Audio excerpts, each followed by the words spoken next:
மாலை வணக்கம். நான் கொஞ்சம் சீக்கிரமாக போகணும், ரீ ரெக்கார்டிங் பண்ணிக்கிட்டு இருக்கேன் ட்ரெயின் படத்துக்கு. கிட்டத்தட்ட நகரங்களில் இருக்க எல்லா மனிதர்களும் ஒரு நாள் கிராமங்களிலிருந்து வந்தவங்க தான். இன்னைக்கு இந்த கூத்தை பார்க்கும்போது, first of all I want everybody to stand up and give big standing ovation for those people. அவங்க இந்த கூத்து பண்ணதுக்காக எல்லாரும் எந்திரிச்சு நின்று அவங்களுக்கு ஒரு ஸ்டாண்டிங் ஓவேஷன் கொடுக்கணும். ஏன்னா இந்த ஸ்டாண்டிங் ஓவேஷன் எழுந்திரிச்சு நில்லுங்க ப்ளீஸ், எனக்கு நன்றிங்க. ஏன்னா பீத்தாவன் அவருடைய 5th சிம்பனியை அவர் அரங்கேற்றம் செய்யும் போது 11 நிமிஷம் ஸ்டாண்டிங் ஓவேஷன் பண்ணாங்களாம். அதுக்காக உங்களுக்கு ஒரு நிமிஷமாவது ஒரு ஸ்டாண்டிங் ஓவேஷன் கொடுப்போம் நம்ம எல்லாரும்.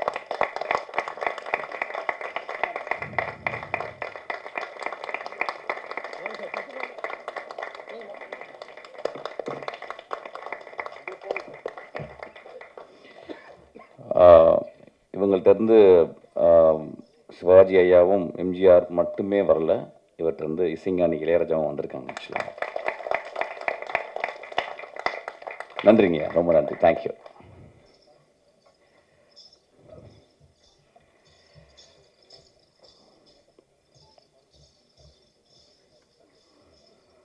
அந்த கிராமத்திலிருந்து சென்னைக்கு வந்தவங்க அல்லது ஒரு மஃபசலம் கிராமம் தான், அதுலேருந்து எல்லாருமே அப்படி தான் மைக்ரேட் ஆகிருக்கும். அப்படி வரும்போது இன்றைக்கி அந்த சத்தத்தை பார்த்த உடனே எனக்கு என்னமோ ஒரு பாதி செத்துப்போன மூளையும் பாதி செத்துப்போன இருதயம் எழுந்தது போல் நான் உணர்ந்தேன். ஆக்சுவலாக அந்தளவு ஆதிக்குள்ளே போயிட்டு என்னை எழுப்பிச்சு. ஆக்சுவலாக ரொம்ப நல்ல மாலை இது. ஏன்னா நேற்று திடீர்னு குழந்தை என்கிட்ட நீங்கள் வரணும் அப்படின்னு கேட்டால், நான் வரண்டாமா, ஏன்னா என்னுடைய அசிஸ்டண்டா நீ என்கிட்ட பரம ஒர்க் பண்ணி தெரியல. ஓகே, நான் அந்த 5ஆவதில் ஒர்க் பண்ணேன். அப்போ ரொம்ப சென்சிபிளானவன் சக்தி. அதுக்கப்புறம் சினிமா பயணத்துலேருந்து வெளியே போயிட்டு அப்புறம் சினிமாவிலே இருப்பான், பட் நிறைய வேலைகள்லாம் செய்வான். ஆக்சுவலாக அவன் ரொம்ப நாளைக்கு முந்தைய ஒரு கதை சொன்னான். இந்த கதை எனக்கு வேக தான் ஞாபகம். ஆனால் சார், இந்த கதை ஒரு நாய்களை பற்றி, அதுக்கு பின்னால் அதுக்கு முன்னால் இருக்க மனிதர்களை பற்றி அப்படின்னா கதை சாத்துங்க ப்ளீஸ். அந்த போஸ்டரை பார்க்கும்போது அங்கே ஒரு 5-6 மனிதர்களும் இங்கே ஒரு 7-8 நிஜ மனிதர்களும் இருந்ததை பார்த்தேன். ஆக்சுவலாக அந்த நிஜ மனிதர்களுக்காக ஒரு கிளாப் பண்ணுவோம். ஏன்னா ஒரு மேடையில் போய் என்ன பேசுறது அப்படின்றது பெரிய குழப்பம். ஆக்சுவலாக அது எப்படி ஆரம்பிக்குன்னு நினைத்தல. அப்போ பார்க்கும்போது நான் பார்க்கும்போது இந்த கண்கள்லையும் அந்த கண்கள்லையும் ஒரு டிஃப்ரென்ஸ் பார்த்தேன். அந்த கண்களில் ஒருத்தன் ஒரு ப்ரொடியூசர் பெரிய ஹீரோ ஆகணும் அப்படின்ற மாதிரி ஒரு கனவு இருக்குது. அங்கே ஒரு வில்லன் ஒருத்தர் இருக்காரு, மலையாளத்திலிருந்து வில்லனாகவே வந்த மாதிரி இருக்காரு. இந்த பாண்டியராஜன் படத்தில் நான் தான் வில்லனாக நடிக்க வேண்டியது. ஆக்சுவலாக அவர் நடிக்கிறாரு. அது மாதிரி நிறைய குழந்தைகள் நிறைய அவங்க கண்களில் ஏதோ ஒரு பரிதவிப்பும், ஏதோ ஏதோ ஒன்று சம்திங் அப்படி ஒன்று இருக்கு. ஒரு நகரத்தை சார்ந்த நாகரிகத்தை சார்ந்த நிறைய விஷயங்கள் அந்த கண்களில் இருக்கு. அந்த கண்களை பார்க்கும்போது 3 விஷயம் தான் அதில் தெரியுது.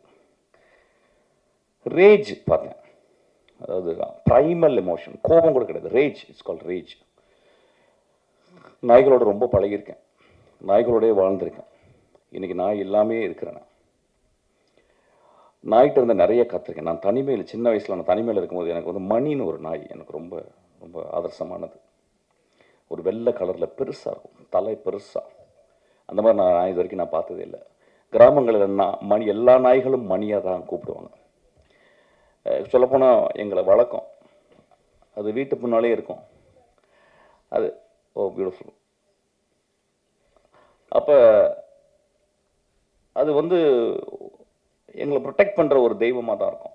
குழந்தைகளை பார்த்துக்கும், பாம்பு பூச்சி வராது. ஏதோ நாங்கள் உணவை பரிமாறிப்போம். ஒரு ஆதி தகப்பன் போல் எங்கள் கூட எப்பயுமே ஒரு நாய் இருந்துக்கிட்டே இருக்கும். நல்ல ஞாபகம். ஒரு 5 வருஷம் கழிச்சு ஒரு நாள் காணோம். நான் தேடினேன் போயிட்டு, எங்கம்மான்னு கேட்டால் எங்கள் பாட்டி சொன்னாங்க இல்லை, அதுக்கு மனநிலை பாதிச்சிருச்சு, அதை கொண்டு போய் கொல்ல போகிறாங்க அப்படின்ட்டு. நான் ரொம்ப ஓடினேன். எங்கள் ஊரில் ஒருத்தர் அதை கொல்றதுக்கே ஒருத்தர் இருந்தார். அது கொல்லலை, அது கிட்டத்தட்ட ஒரு கருணை கொலை தான்.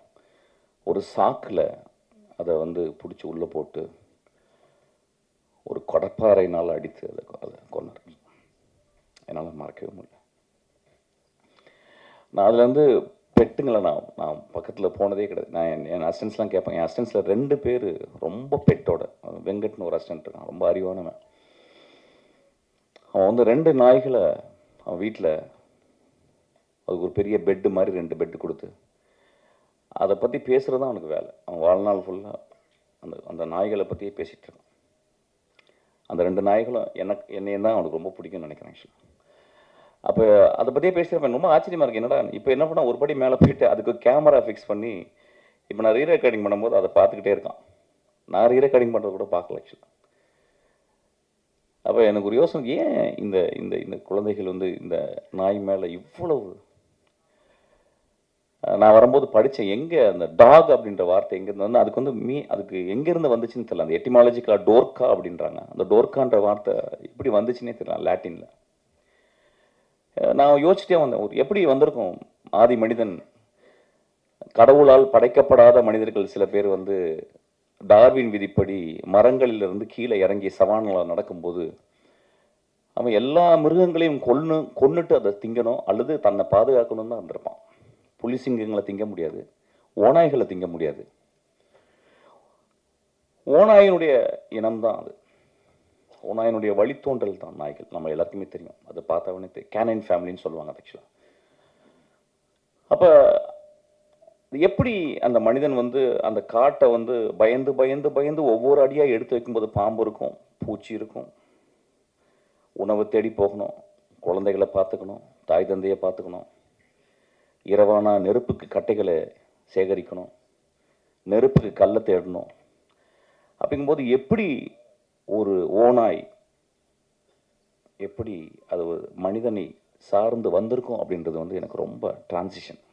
அந்த டிரான்சிஷன் சொல்லுவாங்க இங்கிலீஷில். அதாவது நம்ம வந்து சினிமா மொழியில் அதிகமாக யூஸ் பண்ணுறது, ஒரு கதையில் ஒரு கதாநாயகன் ஒரு இடத்துல இருந்து மாறி வரான் அப்படின்றது. இப்போ பார்த்தீங்கன்னா one of the greatest transition பார்த்தேன். திடீர்னு கடவுள் தோன்றார், திடீர்னு பிள்ளையார் தோன்றார். எனக்கு இந்த மாதிரி ஒரு பிள்ளையார் நான் வாழ்க்கையில் பார்த்ததே இல்லை. நான் நிஜமாகவே முதல் தடவை நான் பிள்ளையாரை பார்த்தேங்க. நண்பர்களே, ஆதி கலைஞர்கள் ஐயா அவர்கள் நம்ம பார்க்கும்போது ரொம்ப நம்ம ரொம்ப சும்மா சிரிச்சுட்டு பார்த்த மாதிரி இருப்போம். பிள்ளையார் இது வரைக்கும் பார்த்துருக்கோமான்னு தெரியல. பிள்ளையாருக்கு எப்படி ஒரு வடிவம் வந்ததுன்னு தெரியல. யாரோ எழுதுனாங்க, எப்படியோ எழுதப்பட்டிருக்கும். அது புனைவா அல்லது புனைவு இல்லையா அப்படின்றது தெரியாது. ஆனால் நெஜ பிள்ளையார் இன்னைக்கு நம்ம பார்த்தலாம். ஒரு துண்டை சுருட்டி, அதுதாங்க, அதான் பொயட்ரி, அதுதான் greatest art. Actually I was astounded. அப்போ அந்த ஒரு ஓநாய் ஏதோ ஒரு வகையில், நிச்சயமாக ஓநாய் எப்பயுமே நான் பார்த்துருக்கேன். ஓநாய் வந்து நான் வெளிநாடுகளில் போகும்போது பார்த்துருக்கேன். அதுக்கப்புறம் நான் கிட்டத்தட்ட ஒரு 15-16 வருஷம், ஆமாம் ஒரு 18 வருஷம் மசனங்குடியில் போயிட்டே இருக்கும்போது நான் ரொம்ப பார்க்க ஆசைப்பட்டது. நான் வந்து விலங்குகளை போய் நான் காட்டுக்குள்ளே பார்க்குறதில்ல. எனக்கு என்னமோ எல்லாருமே இந்த சஃபாரின்னு சொல்லுவாங்க, but I don't believe that. ஏன்னா அது இருந்த இடத்துல நம்ம போயிட்டு அதை போய் ஒளிஞ்சு நின்று பார்க்குறது, ஜீப்பில் நின்று பார்க்குறது, லைட் அடித்து பார்க்குறதுன்றது எனக்கு நம்பிக்கை இல்லை. அதை எப்பயாவது வரும்போது என் நண்பர் வீட்டில் தங்கியிருக்கும் போது அந்த காட்டில் அப்படி வந்துட்டு போகும்போது நான் பார்ப்பேன். அப்போ இந்த 16-17 வருடங்களில் நான் பார்க்காத ஒரு யானைகள் பார்த்துருக்கேன், புலிகள் பார்த்துருக்கேன், எல்லாமே பார்த்துருக்கேன். நான் பார்க்காத ஒரே ஒரு வந்து சென்னாய் தான். அந்த சென்னாய் நான் ரொம்ப எக்ஸாட்டிக்கான ஒரு அனிமல். அது மனிதர்கள் கண்களே அது தோணாது. அப்போ ஒரு நாள் நான் ஒரு இடத்துலேருந்து ஒரு இடத்துக்கு நான் ஒரு மத்தியானம் போகும்போது 2 நாய்கள், சென்னாய்கள். இப்போ நாயின்னு சொல்லும் போது இந்த சமூகம் வந்து அதை ஒரு கீழே தான் பார்க்குறாங்க. நான் அந்த தோணையில் பேசலை. அந்த 2 உருவங்கள் நம்ம கொடுத்த பேர் அது. பைரவர்கள் வேணால் சொல்லலாம், ஆதி பைரவர்கள் வேணால் சொல்லலாம். அவங்க 2 பேர் நடந்து போனதை பார்த்தேன். நான் பிரேக் போட்டுட்டேன், அது அப்படியே நடந்து போகுது. அந்த 2ம் அந்த காட்டுக்குள்ளே ஒரு பகுதியிலேருந்து இன்னொரு பகுதிக்கு போகும்போது நான் பார்த்தேன். அந்த மனிதன் போட்ட அந்த பாதையிலே அந்த அஸ்பால்ட் அந்த ரோட்டில் வந்து ரெண்டு பேர் நடந்து போகிறாங்க. அதேமா அது வந்து காதலனும் காதலியாகவும் கணவனும் மனைவியாக தான் இருக்கும். என்னை பார்த்து அப்படி ஒரு அந்த வண்டியை பார்த்துட்டு, ஒரு அசிங்கமான அந்த ஜீப்பை பார்த்துட்டு அப்படியே திரும்பி போகிறாங்க. அந்த ஒரு ஒரு ஒரு செகண்ட் தான் நான் பார்த்தேன். அப்படி அந்த காட்டுக்குள்ள ஒரு நாய்களை பார்த்து, செந்நாய்களை பார்த்து பயப்படுற மிருகங்கள் என்னென்னா, எல்லா மிருகங்களும் பயப்படுமா. யானை முதற்கொண்டு பயப்படுமா. ஏன்னா ஒரு செந்நாய் எப்படி வேட்டையாடும் அப்படின்னா, ஒரு புலியை துரத்திட்டு வந்து நாலா பக்கம், எப்பயுமே செந்நாய் ஒரு 10-15 பேர் தான் வருவாங்க. அதாவது நீங்கள் ஆர்ட் ஆஃப் வாரை படிக்கணும்னா செந்நாய் படிக்கணும். அது எப்படி ஸ்ட்ராட்டஜின்னு. ஒரு 10-12 நாய் வந்து அதை சுற்றின உடனே விரட்டி ஓடுமா. ஒரு கிட்டத்தட்ட ஒரு 10 கிலோமீட்டர் விரட்டுமா, பின்னாடி போயிட்டே இருக்குமா. கடைசியில் அந்த புலியோ சிறுத்தை ரொம்ப டயர்டாகி ஒரு மரத்தில் ஏறிடுமா. அந்த மரத்தில் ஏறினோடனே இது நடக்குமா. அது வந்து ஒரு 5 மணி நடந்துச்சுன்னா அந்த நாய்கள் அந்த மரத்தை கீழே அப்படியே 10 நாள் அப்படியே உட்காந்துருமா. ஒரு அந்த இரவு ஃபுல்லாக உட்காந்துருமா அந்த 10 நாய்களும். காலையில் ஒரு 6 மணிக்கு இன்னொரு 10 நாய்கள் வந்து இவங்களை ரிலீவ் பண்ணுவாங்களாம். இவங்க எந்திரிச்சு போவாங்களாம், அந்த 10 நாய் உட்காருமா. அன்னைக்கு இரவு ஃபுல்லாக உட்காந்துமா. மறுநாள் இரவில் அது அந்த சிறுத்தை மயங்கி கீழே வந்துடுமா. அதை உணவாக எடுத்துக்கொண்டு தன்னுடைய குழந்தைகளுக்கும் தான் தின்று மீதியை தன் தொண்டைக்குள் வைத்துக்கொண்டு தூரத்தில் இருக்கும் அந்த 10 கிலோமீட்டர் தூரத்தில் இருக்கிற அந்த மரப்பொந்துகளில் அல்லது மலை பொந்துகளில் ஒளிந்திருக்கும் அந்த மனைவி மக்களுக்கு, தாய் தந்தையருக்கு கொண்டு போய் கக்கி அதை வந்து கொடுக்கும். ஏதோ ஒரு வகையில் நம்ம வந்து பிராணிகளை உத்து பார்க்கறத வந்து தவறிட்டோம், அல்லது மனிதர்களை உத்து பார்க்கறத தவறிட்டோம். இந்த கண்களை உத்து பார்த்தீங்கன்னா அந்த கண்களில் வந்து டீபோஸ்ட் அனிமலிஸ்டிக்கான ரொம்ப தேவையான ஒரு வனத்தை பாதுகாக்கிற அந்த 3 பார்வைகள் இருக்கும். ஒன்று ரேஜ், அதுக்கப்புறம் புரியாத தன்மை. என்ன நடக்குது நம்மளை பற்றி, என்ன இங்கே அலங்குன்னு ஒரு படம் பண்ணுறாங்களா, நம்ம என்ன பண்ணுறோம். ஏன்னா எல்லாருமே நடிக்கலாம், ஏன்னா எல்லாருக்குமே வந்து சிவாஜி ஆகணும், கமல்ஹாசன் ஆகணும், அப்படி ஆகணும் ஆசை அப்படின்னா. ஆனால் அதை நடிக்க வைக்கும்போது அது என்ன பண்ணும் ஆக்சுவலாக வந்து அதுக்கு டேக்கெல்லாம் சொல்ல முடியாது. ஓகே டேக் இது நல்லா கொஞ்சம் வேறு மாதிரி பண்ணுங்கள் அப்படின்னு சொல்ல முடியாது. ஸோ நம்ம என்ன பண்ணணும், கேமரா கொண்டு போய் வச்சு வி ஹேவ் டு வெயிட். நான் ஒரு தடவை 2-3 தடவை நாய்களோட நான் ஒர்க் பண்ணியிருக்கேன். நீங்கள் டேக்கெல்லாம் சொல்ல முடியாது. அங்கே போய்ட்டு நீங்கள் மூட் அவுட்லாம் ஆக முடியாது, அது மூத்திரம் அடிச்சிடும். So you have to wait patiently, you have to. அப்புறம் அதுக்கு ஸ்கிரிப்ட் வேறு மாதிரி எழுதணும். இப்போ இங்கேருந்து அதை வரணும் அப்படின்னா டாக்டர் என்ன சொல்லி, சார் இது வரணும் அப்படின்னா அவர் டாக்டர் என்ன இங்கே நிற்பார், அது வரும் ஏதோ சொன்னோன்னே. சில டைம் கோமாய் போடாமல் அப்படி கூட போயிடும் ஆக்சுவலாக. Then we have to wait. அப்புறம் then we have to wait. நான் ஒரு நாள்லாம் வெயிட் பண்ணியிருக்கேன்.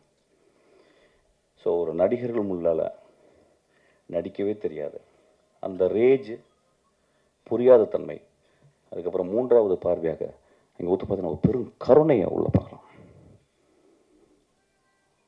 நம்ம எல்லாம் சொல்கிறோம் கருணை வந்து மனிதர்களுக்கு சொந்தமானது, கருணை விலங்குகளுக்கு சொந்தமானது.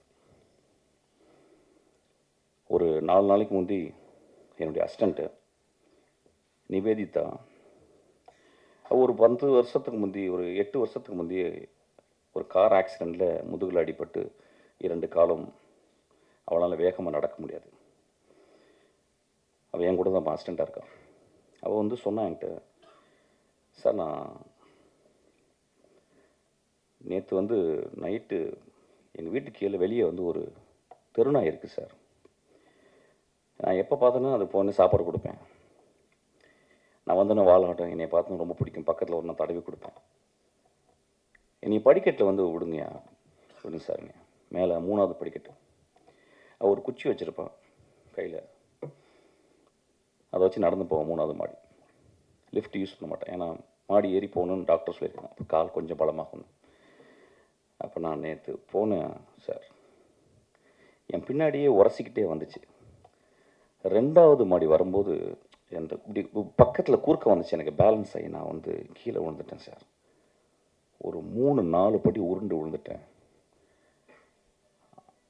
அப்போ விழுந்த உடனே கொஞ்ச நேரம் அப்படியே பார்த்துச்சேன் அந்த டாகு. அதுக்கப்புறம் என் பக்கத்தில் வந்துச்சு அப்படியே. அது கண்ணில் பதட்டத்தை பார்த்தேன். அது அப்படியே ஒடுங்கி, உடம்பெல்லாம் ஒடுங்கி இந்த என் மேலே வந்து பக்கத்தில் ஒன்று நின்றுச்சு. எனக்கு பயங்கர கோவம்.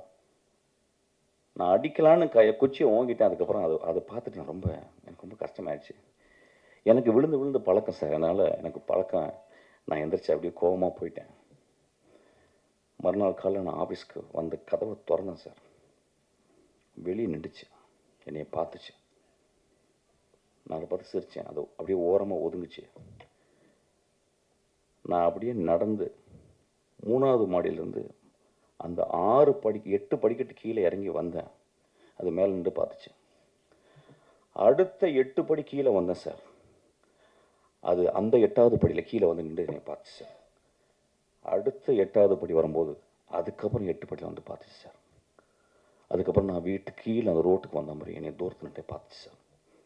அந்த கண்களில் பெரிய சாரியும் பெரிய தாய்மையும் பெரும் கருணையும் இருந்துச்சு சார். சொன்னான், நண்பர்களே, நான் சொன்னேன், நான் படித்த எல்லா புத்தகங்களோட கருணை இதுதான் நான் படிச்சிருக்கேன் அப்படின்னு சொன்னேன். நான் படித்த எல்லா டால்ஸ்டாய் கதைகளையும் கூட இந்த இந்த இந்த இந்த ஈவெண்ட் தான் எனக்கு பெருசாக பட்டுச்சு அப்படின்னா. இதை நான் பகிர்ந்துக்கிறதுக்கு தான் இன்றைக்கி நான் வந்தேன். ஆக்சுவலாக நான் வந்திருக்கவே மாட்டேன் ஆக்சுவலாக. ஏன்னா அந்த டாகை பற்றி ஏதோ ஒரு வகையில் நாங்கள் பேசும்போது, என்னோடய அசிஸ்டன்ஸ்லாம் பேசும்போது அதிகமாக நாங்கள் பேசுகிறது பேரன்பை பற்றியும் கருணைகளை பற்றி தான். அதை தவிர வேறு எதுவுமே பேசுறதில்ல. ஒருவேளை அவனுக்கு வந்து நாய்களை பற்றி சொல்லணும்னு ஆசைப்பட்டிருக்கான். படம் எப்படி இருக்குன்னு எனக்கு தெரியல. நிச்சயமாக அதில் ஒரு பெரும் கருணை இருக்குன்னு நினைக்கிறேன். ஒரு படம் எடுத்து அந்த படம் மக்களால் அங்கீகரிக்கப்பட்டு அது பெரிய ஆர்ட் ஃபார்மாக ஆகுறது ரொம்ப கஷ்டம்.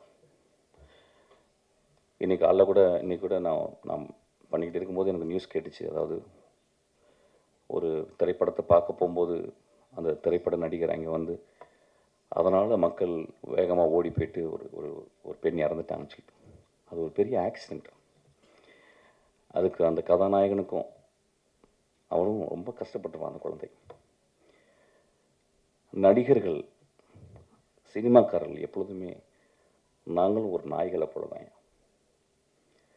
ஏதோ இந்த கிராமத்தில் வந்து ஏதோ ஒரு ஊருக்கு வந்து மைக்ரேட் ஆகி வந்து இந்த இப்போ கலைகள் பண்ணாங்க பார்த்தீங்களா, அது மாதிரி இதை பண்ணி, இதை பாருங்கள், இப்படி நாங்கள் ஆடி காட்டுறோம், இப்படி பாடி காட்டுறோம், நீங்கள் கொஞ்சம் கைத்தட்டுங்க.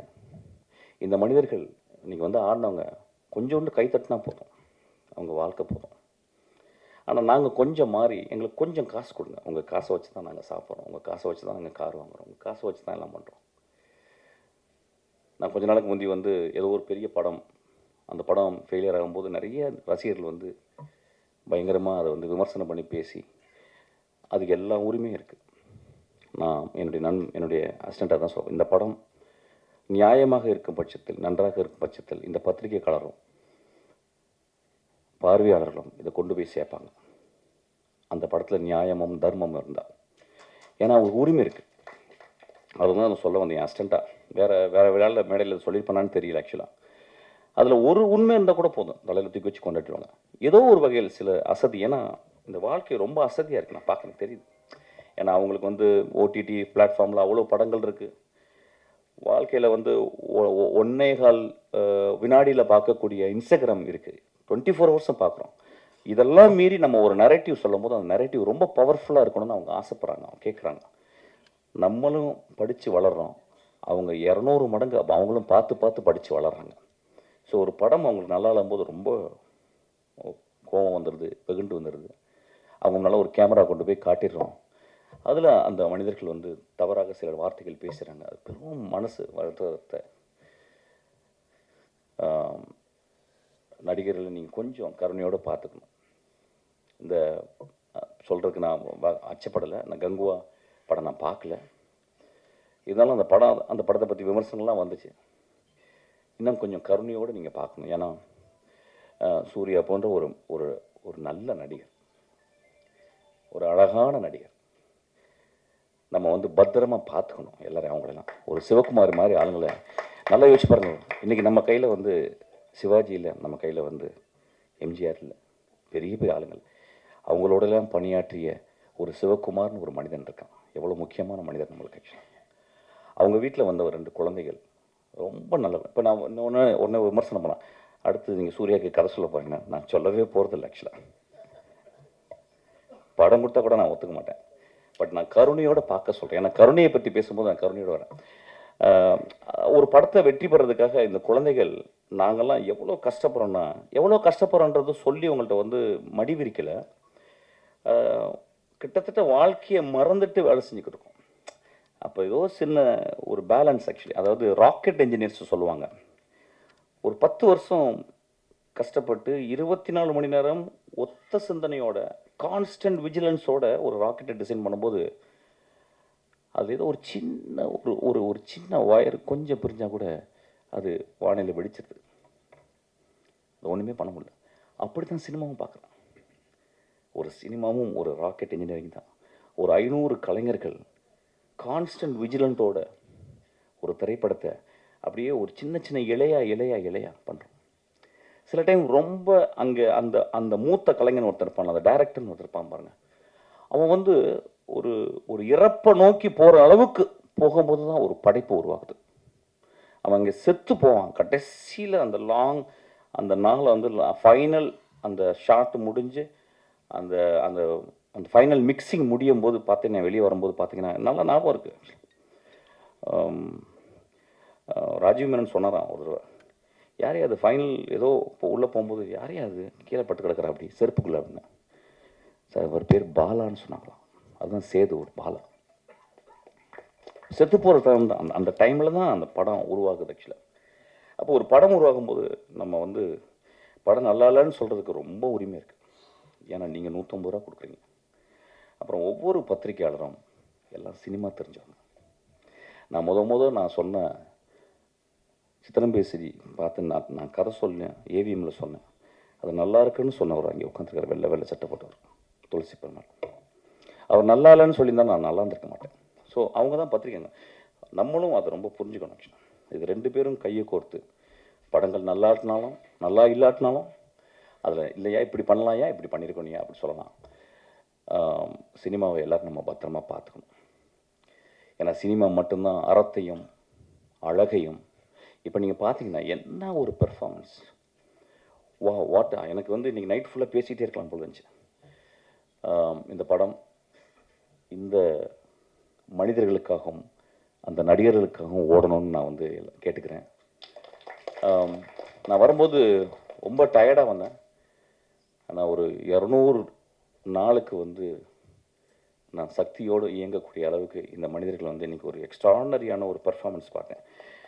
இந்த பர்ஃபார்மன்ஸை யார் டிசைன் பண்ணான்னு தெரியல. மேபி என்னுடைய டைரக்டர் டிசைன் பண்ணான்னு தெரியல. ஏன்னா ஹூ அவர் டிசைன்ட் இந்த மாதிரி ஒரு பெர்ஃபார்மன்ஸ் பண்ணவங்க வந்து ரொம்ப ஒரு அறிவான, ரொம்ப மனதுக்கு ரொம்ப ரொம்ப எளிமையான மனிதர்கள் தான் இந்த மாதிரி சொல்ல முடியும். I'm so moved by them. I'm so thankful to them. இந்த படம் ஓடணுன்னு நான் மனிதர்களை கேட்டுக்கிறேன். இந்த படம் நியாயமாக இருந்தால் ஓடுன்ற சக்தி, பயப்படாத.